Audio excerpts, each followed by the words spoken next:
and welcome to another episode of Movies That Move Me. I'm your host, Elijah Winfrey, and I know it's been a while since I've done an episode, probably longer than it should be, but I've been a little bit busy, so I appreciate your patience on this from my folks who watch all the episodes I do. Thank you. I appreciate you.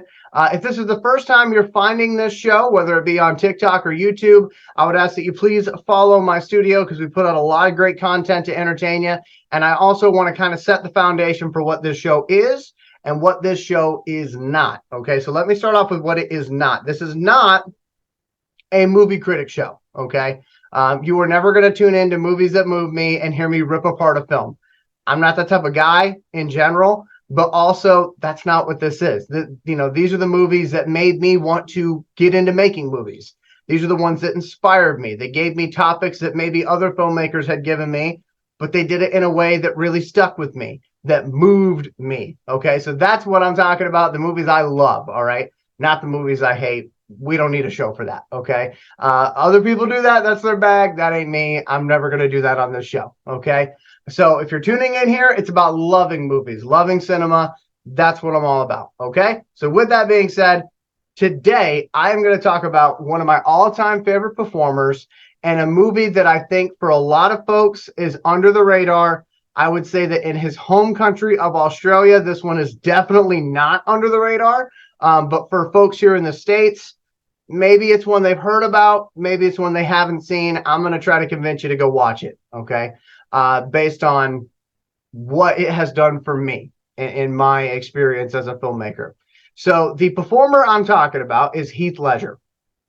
And Heath Ledger, obviously, for many folks, he is remembered as the Joker. That's like the big performance they remember from him, or they remember him in A Knight's Tale or 10 Things I Hate About You.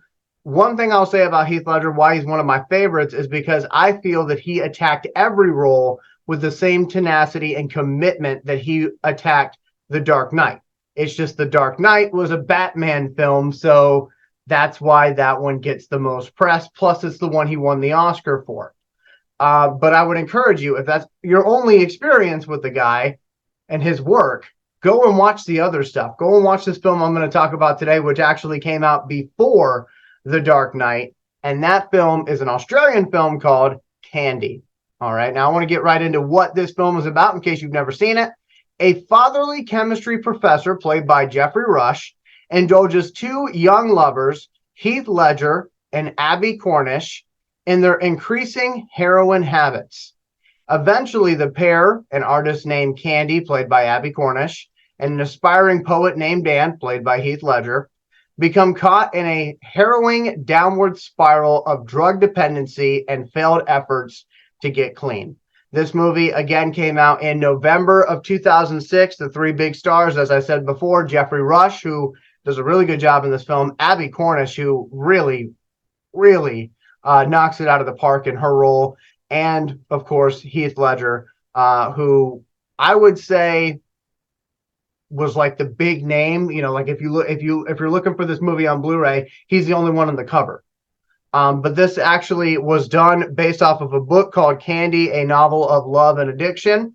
And it didn't make a lot of money at the box office, made $2.1 million. But let me get into what I like about it. So for me, and this is a little bit personal, I spent some time in a household where heroin was being consumed. I never personally did it, but I did see people who did do it. And what is interesting about it is the fact that, how do I put this? So the people that I saw do drugs were not monsters. They were people I loved and cared about. And I grew up during a generation where you had the DARE program. And I'm not trying to turn this into like a political thing or whatever, but just follow me here. The DARE program was always like, dare not to do drugs. Like, if you do drugs and you're a failure, that sort of line of thinking, which we know now doesn't really work. And then when people do end up doing drugs, it makes them feel even worse because they were taught that they're a failure, right? That there's no redemption in sight. And so for me, I grew up in a Christian household, then I moved into a more secular household. When I got into the secular household, that's where I kind of saw some of that stuff being done in front of me. And it made me feel conflicted because these are people I love and care about. They're not monsters. They're not somebody that I can ignore. Like, these are people that I really, really, really care about that are doing this. And I gotta say, up until this movie, it seemed like any time that somebody on drugs or with a drug addiction was portrayed in a film, it's always in the most negative and cliche light possible. It's like they want to make that person somebody that you can't like at all in what they're doing. And this film doesn't do that, because this film, you really like Abbie Cornish. You really like Heath Ledger. You like the characters that they are on the screen. You just wish they made better choices. I hope that makes sense. I kind of went left field for that one, but I hope that makes sense to you at home. It was the first time that they humanized people with drug addictions, in my opinion, in the films that I had seen. And again, you spend the entire movie just wishing they would make a different choice here or a different choice there. And just overall, as you see them go through this downward spiral, it really does something to you. And there is a climax in this film. I will say, spoiler warning on this, but there is a climax in this film where Abbie Cornish's character gets pregnant. And unfortunately, they lose the baby and it's stillborn. And that scene, when I see it, it rips my heart out. But what I appreciate about that scene is it wasn't just put in there to be shocking. It actually serves a point in the story. And so does the ending of this film, which I am not going to spoil for you.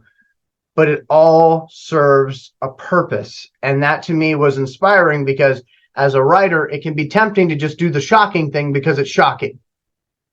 But this movie doesn't do that. Every single thing is very meticulous in its story. And it is based off of a book. I could not tell you if that book is based off of a true story or anything like that, which if it is, it would make sense why everything has a purpose.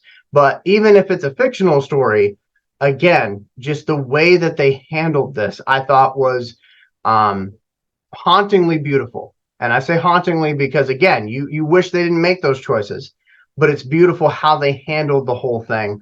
And it really made me think. You know, this is one of those that it's going to make you think. It's not your traditional popcorn film. It's really more of a tearjerker of a film. But man, is it good. It is really, really good. And I would just encourage folks, you know, maybe the only connection you have with somebody who's ever had a drug addiction is through the television ads. Watch this film. It'll make you think. If you are somebody who has battled addiction, I would encourage you to watch this film, you know, and you might even have an appreciation for it from that perspective. Again, for me, I've never had an addiction like that. So I don't want to speak out of pocket, but again, for me, I just feel like they handle the situation and the story very, very well. They're not cliche characters. They are characters that you are rooting for and you wish they made better choices than the ones they make in this film. But again, hauntingly beautiful. I think that's the best way I can put it. And certainly a thinker of a film. And if you're a Heath Ledger fan and you've never seen Candy, from what I understand, it's available on Tubi right now for free. You probably got to deal with commercials, though, which would kind of mess with the flow of the film. I get that. But if you can find it on Blu-ray, I would encourage you to do so. It is definitely worth the watch. But when you do, make sure you got that box of tissues nearby.